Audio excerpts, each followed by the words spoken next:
êzidî xudan çîrokên trajîdiyên cudan digel çekdarên Daişê da jiwan jî revandina kiç û jinên êzidiyan e. Di niha da jî hemî hewl ji bo rizgarkirina wan dihêne kirin. Abdullah Şerîm û êk ji wan kesan e yên ku karê rizgarkirina kiç û jinên êzidî yên di destê Daişê da diket. Ew dibêjî di birêya dana kujmekê pareyî hind kesên dibin desthelata Daişê ve kiç û jinên wan bireyên cuda rizgar dikin û digehînine destê wan. كردي سوري بري مساعدة متكر فيجا في كردين نوع عرب مرة شغلتكن طبعا يجي شغلنا كم مرة ومرة نا شغلي في شغلي رانا بغير مقابلي برا وبرين تجران جيش مد بن تشنقول إنه حياتها وان جيك الخطر ده احتمالها هالشيء واني هاتا قرتن سريوان ببرن أو دانا ونا شغل يا الله بريك يزيدش ما ببن.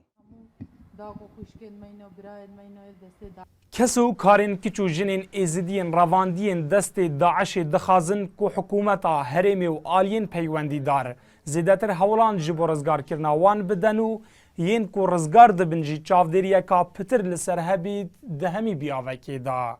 Em daxwazê dikin ev hikûmeta Kurdistanê misaada keşk û jinê dê zêdiya bike û rizgar bikin û hî misaadê ji me re bikin.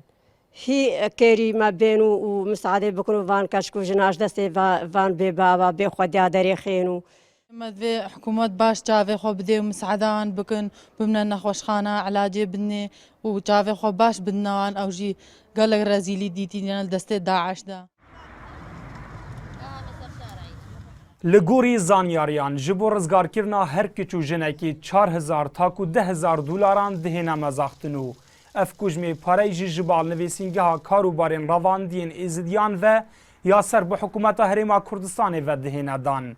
Tanha jî li gorî dawî amar 2669 kes rizgar bûyne û gehiştîne Herêma Kurdistanê. Dilşad Hîm û NRT Duhok.